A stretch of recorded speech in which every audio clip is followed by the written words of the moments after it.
What's up guys, it's Chris. Once again, the Nissan's down. What's wrong this time? Pressure plate. So I have to pull the transmission and I figured I would document how to do it.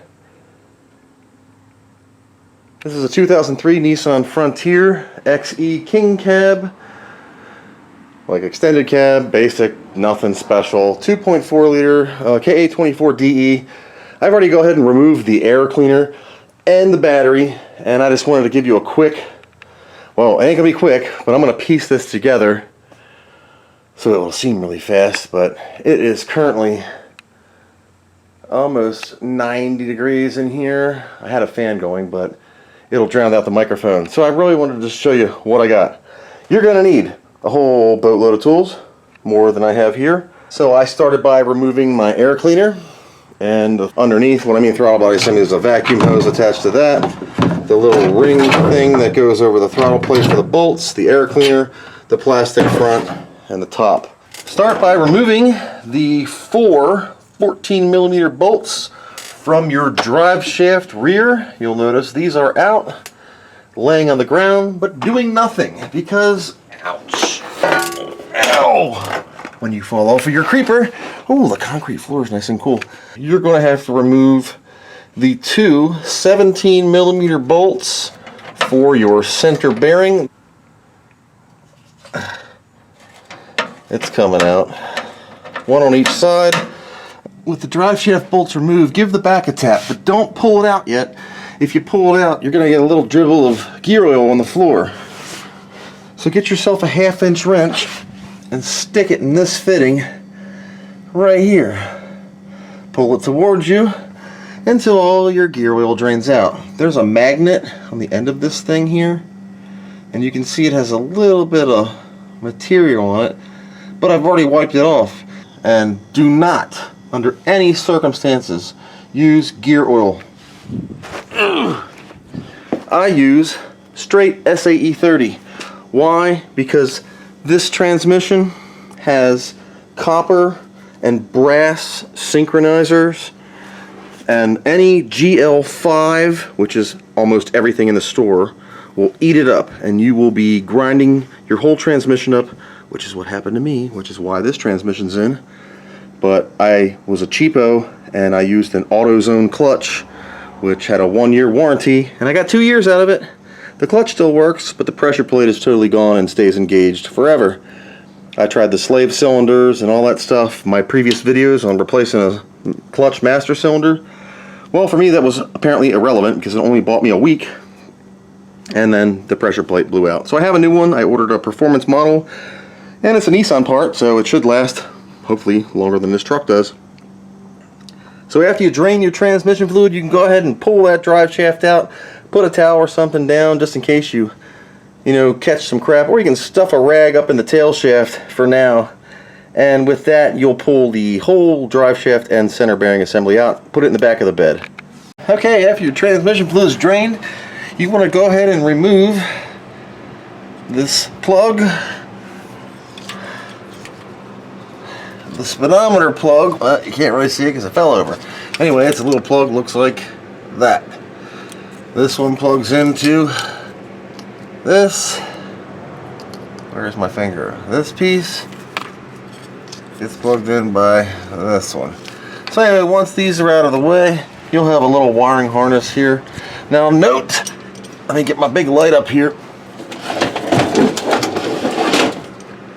You see this silver cord? That is to the crankshaft position sensor wire. It's actually located on the top of the transmission. So you can get to it from the top, reaching down. That's why I took the air cleaner off. It's a double pinch kind, like it looks like this on the end, so be careful not to just pull it. You got to depress the thing and pull it out. I actually broke mine because I didn't even know it was there when I did the original transmission drop. I dropped it, it ripped it right out. I had to extend it. So this is actually a little longer. Yours will not be if you've never touched it before. It's actually usually in front of the starter, which is right here. This is the starter assembly where my hand is. And you're going to want to remove your 2 bolts for your slave cylinder. Mine's a cheap AutoZone, so it's all rusted. Plus this thing's been sitting dead for a year outside, so it's really rusted up really bad. So I'm about to go over that. Here is looking straight up at the starter motor.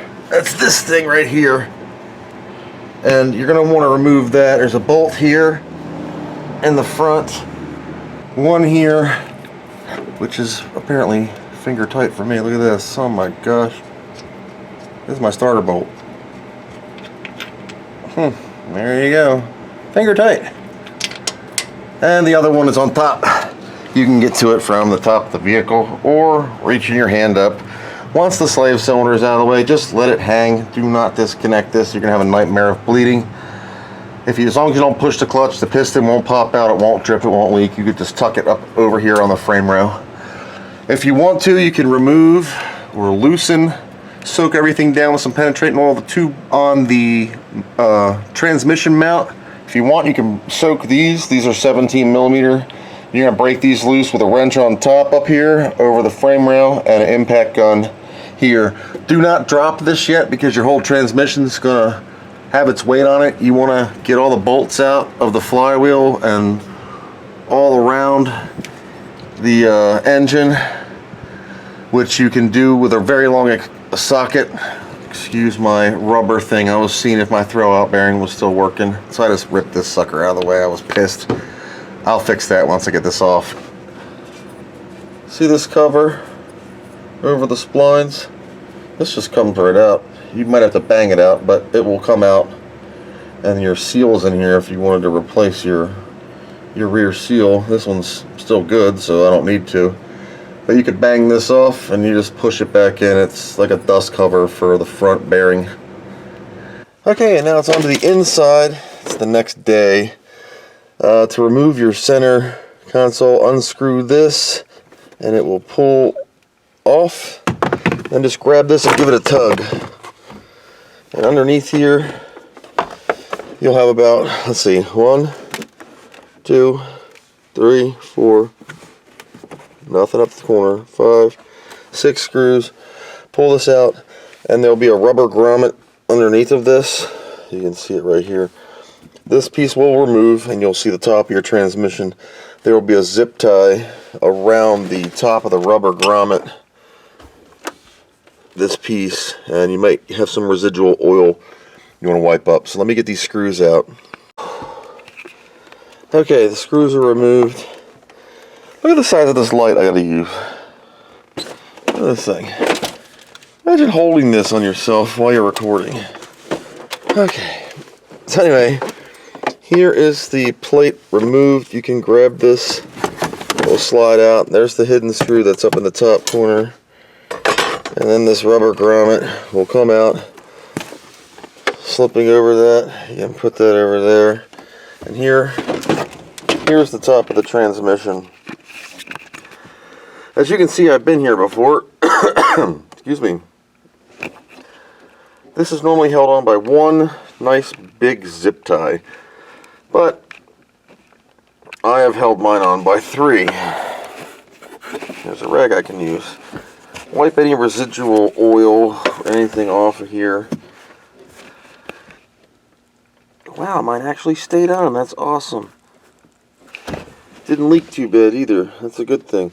Although I did forget to put the zip tie on the top, so I'd have oil squirting out occasionally. There was a little tiny zip tie on top I forgot about. I thought it was coming out the bottom. That's that. So anyway, once you get... Let's take the boot off. Okay, we're back. I've just removed the zip ties and folded this cover up, wiping the grease off. Here's what I'm talking about right here. This needs to come together, and it's a little C-clamp. You can use needle nose pliers if you have a wide enough, ones that reach wide enough. I'll try to do this on camera. One-handed. I don't think I can because my fat hand is in the way to do it. Anyway, squeeze these together and this little ring will pull out. Don't lose it. Then the ball will come out and then you can remove the whole shifter handle. Okay, I removed the ring. Here's the ring right here. And now you just kind of pull up on your shifter handle and it will come out with, okay, so there we go. I just had to give it a pull. Inside you're going to see 2 pins. You're going to notice they line up with the pins on here.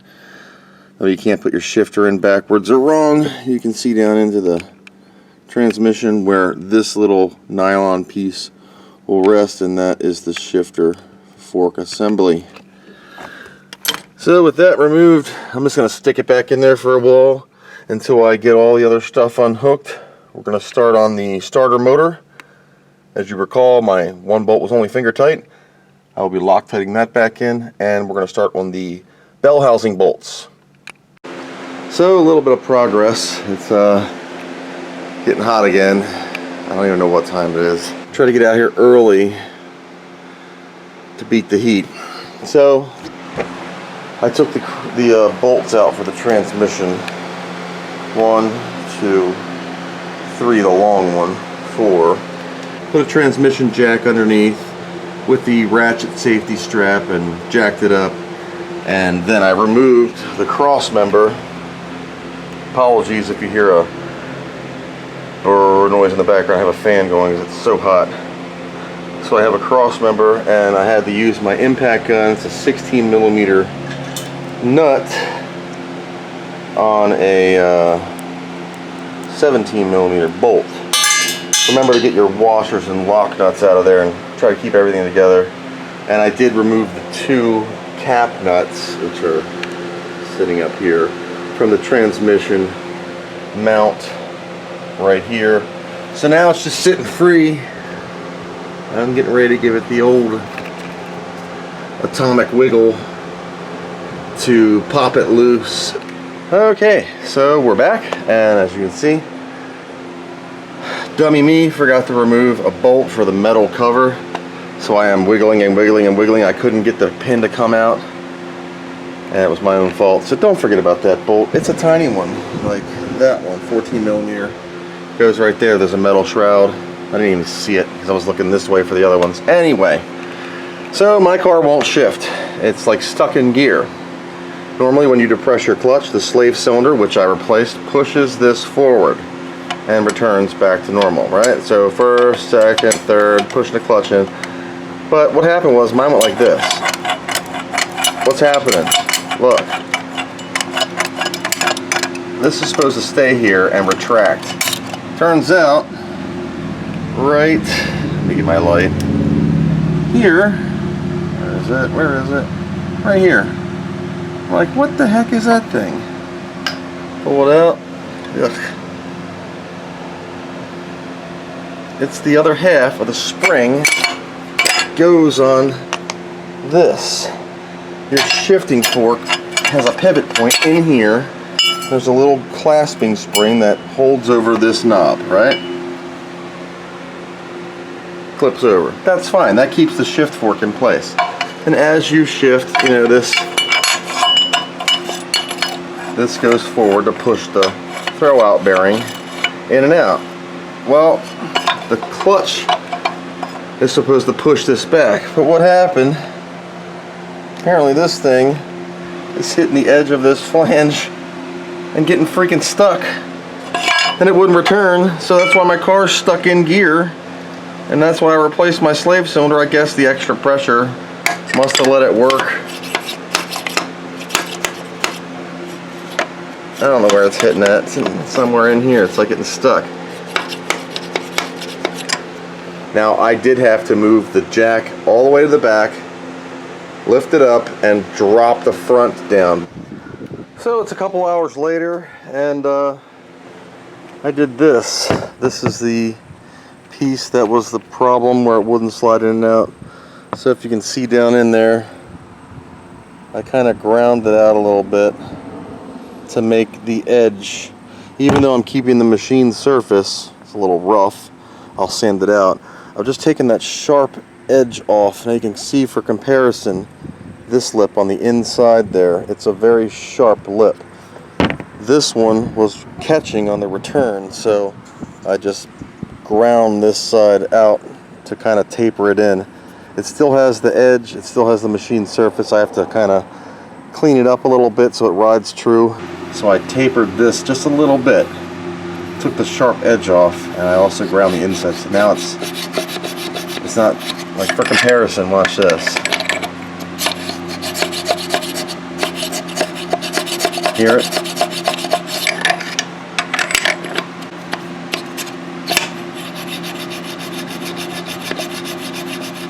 If I pull all the way out,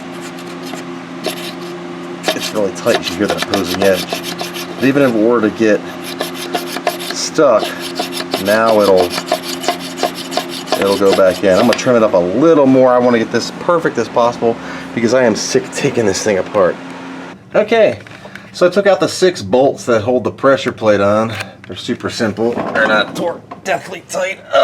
And I removed the pressure plate. Okay, pressure plate. I'm like, okay, what would you do? This is gonna be replaced anyway. Some serious scoring on the plate itself, and I kept hearing noises. Like, what in the hell is that noise? Piece of a spring. I don't know if it was related to the bearing screwing up, but look at this. It's like literally ground flat. So good thing I came in here anyway. This one's missing a tooth. I guess that's what this is. Broke off. So this clutch disc would have failed anyway. Material wise, it was still in good shape. These things can have 200,000 miles on them and look the same, but this is an AutoZone clutch, plastic center races. These aren't meant to last. I mean, we expect $129 for an AutoZone clutch. You're gonna get what you get. Yes, it does work, but it's a cheap Chinese junk. I don't know what this spring was even made of. Cheap steel, who knows? Chinese steel. There we go, all better, good as new. But I have a new disc and a new pressure plate with way better. Look at that, you can see the bearing resting against there. I guess that was from the depressions, I don't know. The transmission, the bearing now flows freely. I do have to pick up a new spring. I'll get that at the dealer. It's $7.99. I'll get it tomorrow or something. But yeah, pretty whacked out clutch plate there. I don't know what even this is, just an OEM replacement stock clutch. So, yep, Chinese junk. Boom. Check back in a bit. We'll put the new clutch on. So it's another day, and with the clutch out, I wanted to show you the comparison between the old and the new. So the old has some, the background noise is a fan, by the way. The old has some burn marks because it was stuck in gear and I had to move it into the garage. So, yep. Now, I don't see any difference mechanically in the 2 clutches, except this one's nice and clean, and this one is a little different. This is a better clutch. This is made from the same OEM manufacturer that Nissan uses on the original clutches. And we'll take a look at the 2. First, you're going to notice there's a plastic ring on here. That's the trash out front. The spring encasements on this are way better constructed. Okay? And this clutch is facing the same direction. These are all kind of open. There was only one retainer. They have burn marks in them. Scratches. One of them is even broke. Look at that. It's broke. So this could hit. It's actually broke off, unless that was some kind of crazy retainer, which I doubt, where it was sitting and smashed into. This one, as you can see, is all enclosed. Now on the back side, you can see the springs a little better, but this one's the same way. Look, this is the back side, and this is the back side. Whereas the cheap AutoZone clutch only has one retainer, this actually has 2. So this ring is steel with a steel plate and steel clip springs. The AutoZone clutch is like a copper or brass type of insert and plastic for the retainer and plastic rivet retainers. So that ain't gonna hold up in the heat, and it didn't.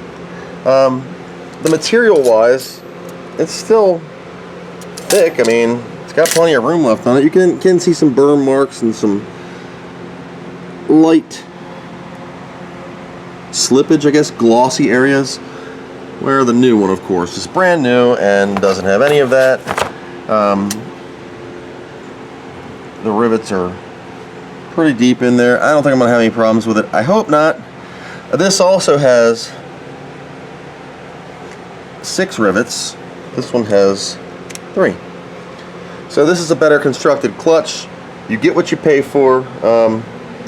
Front-wise, on the pressure plate, you can see there's major scoring from the bearing hitting its surface, and it's actually pitted in many spots, but this is because it was stuck forward from my previous thing. This one is nice and new, and they painted it yellow. It doesn't really matter.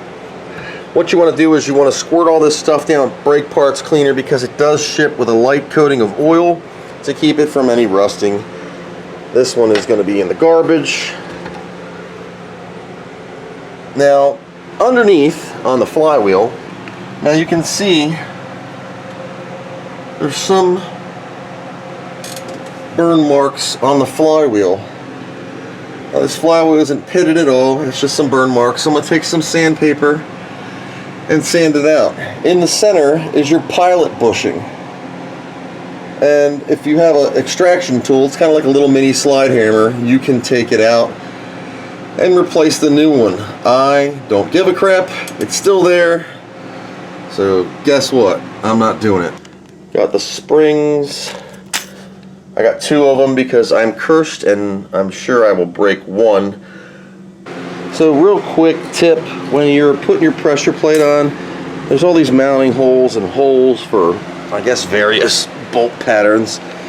Don't put the disc in. Put this on and line up the pins so you can get the orientation correct. Scribe a mark so you know where the bolt starts. And when you put this in, springs toward the flywheel. Basically that means this hump has to go, like if this is the engine side, you don't want this thing to sit like this, okay? Because this will ride on the ring and push against this, it'll never line up. So make sure the spring side is towards the motor. The spring pack will sit in the pressure plate, okay? If you put it on like this, you stick the tool in this way and stick this on, put the clutch in, you might get one bolt in, but it'll feel like it's never gonna go in. It should line up really easy. All the pins should protrude a little tiny bit, just enough for you to start the thread holes on all 6. Snug them down and then torque them to 30 whatever foot-pounds. Let's clutch, pressure plate to flywheel bolts. No, I was wrong, it's 22 foot-pounds. Okay, so here we have the clutch disc installed. Yeah, let me show you an example. So you put it in, the disc sits on the pin, the little tool. You put your disc on, torque them down. So we use the small torque wrench there.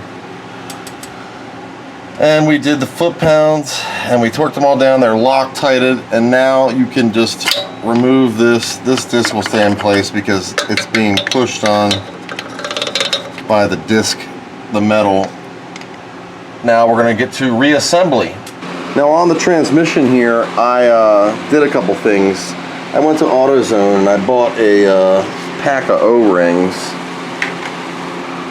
There's some in the help section, 80024 distributor O-ring assortment. Well, I don't care what they're for. I needed one for here because this would always leak, as you can tell by the oil marks on the transmission where it was kind of leaking out. And I always had a problem with the boot. I zip tied the crap out of it, would always leak. And I realized the replacement transmission never had an O-ring. Onto the clutch fork. Like I said, I had to get a new spring because my spring broke. I kind of chamfered the edge, ground it down. I used a round rasp file and just kind of took the sharp edge off, so this will work nice and smooth, doesn't bind, doesn't get stuck. Now it ain't coming out all the way because the ball isn't pushed back with the plate pushing on it and the springs. So here we can see movement is fluid, doesn't bang up anymore, doesn't hold up, doesn't hang, isn't stuck out so far. Even if I push it to the max, it'll still go back in. Okay, so I have spent the better part of 3 or 4 hours putting the transmission back in. Shifter, oh my god. The boot that now stays firm, and I remembered my zip tie on both sides. Drive shaft. I still got the 2 top transmission bolts to tighten up, but good enough for now. I figured 2 is good for a test. I banged that stupid collar, so I have to straighten that out a little bit. It's probably going to grind. So the drive shaft was rubbing a little bit when I put it in. Cut my finger. Ouch. So here we go.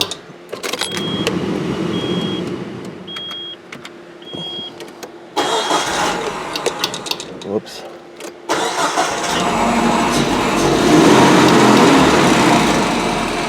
Okay, engine's running. 1,000 RPM. First gear. Oh, nice. Second gear. Yep. That daggone thing's rubbing. But second gear. Third gear. Ooh, that sounds wonderful. Fourth gear. Fifth gear. Oh, that sounds horrible.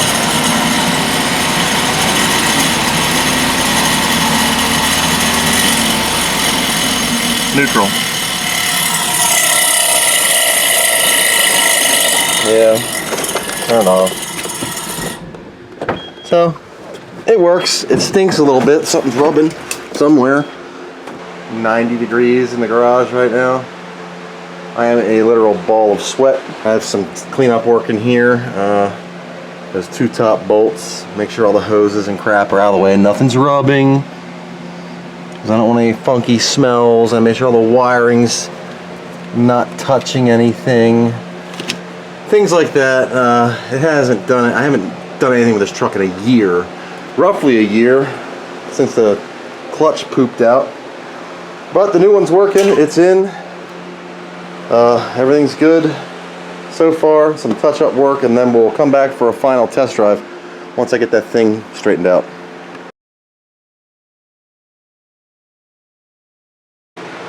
So as you can tell by the Firebird being back in the garage and the addition of an air conditioner in the window, it was a lot easier to finish. The truck is completed. Everything works fine. Let's take it for a drive. So here it is, all complete, nice and clean. I shampooed my seats. They might be a little bit damp still.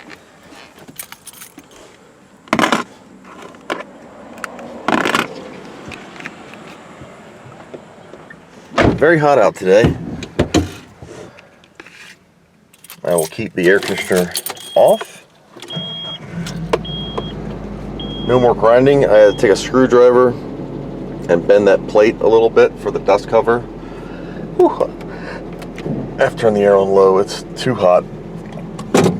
So this vehicle has 226,950 miles. This is the 3rd time I've had to take the transmission out of the vehicle. Goes into reverse, nice and smooth.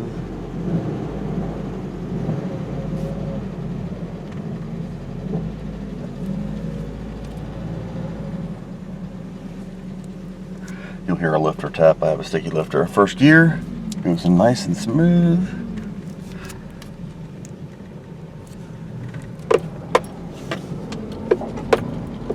No grinding noises. I have to turn the air on. I'm just burning up. Second gear.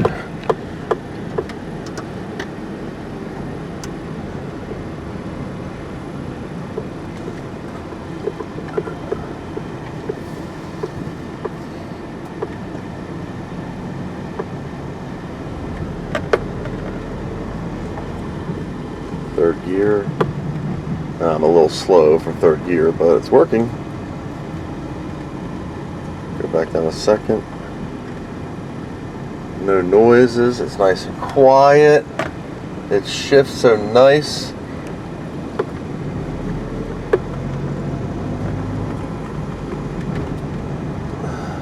Clutch feel is just as it always is. I'm headed back. I'm only doing a little roundabout here.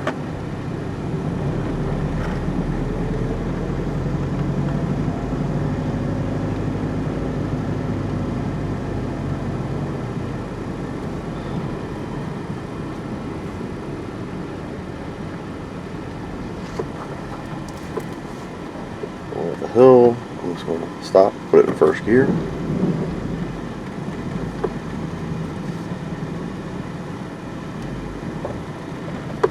Now this clutch is going to have to seat to the pressure plate, which it will take a couple hundred miles to do with shifting. But I mean, I can push my foot down, put it in first gear, reverse, no noises, emergency brake. So that's it. It's successful, and I hope this video can help you guys out too with changing your clutch pressure plate and what all is involved. It's not a tremendous amount of work, it's just big work. And what I mean by that is just heavy things. The transmission itself is about 65 pounds, and you got big steel cross members and a lot of big bolts. But all you really need is mainly a 14mm wrench, socket set. If you have an impact gun to get the big bolts off, it helps. A long extension if you want to get the top transmission bolts from underneath. With the drive shaft out, you can look right over top the transmission and kind of guide it. You don't need a universal joint for the passenger side. The driver's side, you can reach around and put the socket on and take a long extension and crack it loose. Remember to reinsert all your wires. So let's see, let's start out. The rear bolts for the drive shaft at the rear end, and then you take off the center bearing, drain your transmission fluid, pull the drive shaft out, remove your battery, air cleaner, an air cleaner assembly, the plastic stuff underneath. Then you can take your slave cylinder off, your starter off, undo the transmission bolts, take the cross member down and the transmission mount, put the transmission on a jack, pull and like wiggle the transmission. It has a tendency to like flop over all the time, so make sure you have a good jack. Pull the transmission out. You can lower the back down a little bit. What I had to do is lower the front down first because I didn't have my vehicle super high, and then down because you have to get over that back where the torsion bars are. There's a back steel piece of the frame. Drop it down. You can replace your bearing if you want to at that time. Center your clutch disc and your pressure plate. You saw how I remounted those. Clean up your flywheel, pilot bearing if you want to, and then it's just reassembly. You can have it out a couple hours. It was just so hot I staged it over a couple days because the temperature here, PA, was 90 plus degrees out. The final day I said heck with it. I ended up going to Home Depot or Lowe's or whatever it was, and I bought an air conditioner for the garage to cool it down. It doesn't do tremendous because there's an aluminum steel or whatever it is door that when the sun comes over in the west towards the end of the day, it just bakes this, and the stone on the house creates like an oven in there. So it kept it at like 78 degrees and it kept the humidity out, so I didn't sweat as bad. And then I was able to reinstall it in a couple hours. So it's going to take you the better part of a day to do this. So just time slot that. I'd give myself 6 to 8 hours with breaks. Pretty gnarly knuckles. Get some gloves if you can. a lot of times I can't feel the bolts with gloves, so I try to use them only for the big stuff. And that's it, guys. So I hope this is able to help you or someone learn how to do the clutch. It's not hard, it's not rocket science. It's just, like I said, a lot of big, bulky parts. And you can do this if you have a jack, some jack stands, a transmission jack you can get from Harbor Freight for 25, 30 bucks. And get yourself a quality clutch and pressure plate. Do not go to AutoZone, Advanced Auto, any of these little places. Order yourself a Reedy or a, what, I don't forget the name of the clutch. Whatever it was. Clutch Experts sold mine, and I ordered it off their website. And it's the same OEM manufacturer, ZD, I think that's it. Same OEM manufacturer that Nissan used when they built the truck originally. And I gave my truck a bath. The seats are a little damp. You can see the dampness there from scrubbing out some grease stains, and washed everything out and vacuumed the floor because it's been sitting for a year. So it's nice to have it back, and now I have an alternative truck to drive instead of cranking all the miles on my new car. Alright guys, thanks a lot. Thumbs up, subscribe, comment. I appreciate it, and look forward for the next video. Take care.